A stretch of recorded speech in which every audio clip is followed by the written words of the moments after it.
குண்டலகேசி.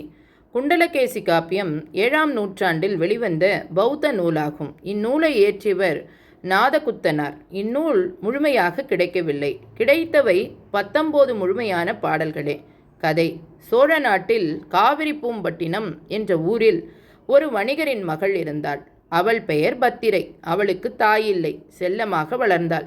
கன்னிப்பருவம் அடைந்தாள். ஒரு நாள் சோழ மன்னனின் காவலர்கள் வழிப்பறி திருடன் சாத்துவானை தெருவழியாக தண்டனையை நிறைவேற்ற அழைத்து செல்கின்றனர். இச்சமயத்தில் தனது வீட்டின் மேல் மாடத்தில் தோழிகளுடன் நின்று கொண்டிருந்த பத்திரை கல்வனை பார்த்ததுமே காதல் கொள்கிறார். இதனை தோழியிடமும் தந்தையிடமும் சொல்ல அனைவரும் அதிர்ந்து போக பத்திரை எதையும் பொருட்படுத்தாமல் திருமணம் செய்கிறார். நாட்கள் கடந்தன. பத்திரை தனது கணவன் சாத்துவன் மீது தீராத அன்பும் பக்தியும் கொண்டிருந்தாள். ஒரு நாள் விளையாட்டாக தன் கணவனை பார்த்து, "நீ ஒரு திருடன்தானே?" என்றாள். அந்த வார்த்தை சாத்துவனின் இதயத்தை முள்ளாக தேய்த்தது.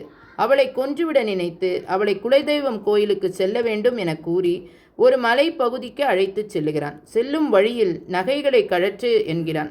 தம்மை கொல்லப் போகிறான் என உணர்ந்த பத்திரை இவனை விடக்கூடாது என யோசிக்கிறார். நகைகளை கழற்றி சாத்துவனிடம் தந்தாள். பின்னர் அவனிடம், "கணவரே, நீங்கள் என்னை கொல்லப் போகிறீர்கள். ஆனால் சாகும் முன் தங்கள் திருவடிகளை வணங்க வேண்டும்" என்கிறாள். அவனும் சம்மதிக்கின்றான். 3 முறை சுற்றி வந்து 3வது சுற்றில் பாதம் தொட்டு வணங்கிவிட்டு அவனை மலை மேலிருந்து கீழே தள்ளுகிறாள். சாத்துவான் மலை உச்சியிலிருந்து கீழே விழுந்து மரணமடைந்தான். நடந்ததை யாரிடமும் சொல்லாமல் கால் போன போக்கில் நடந்தாள். செல்லும் வழியெங்கும் புத்த மதத்தை பரப்பி வாழ்ந்தாள்.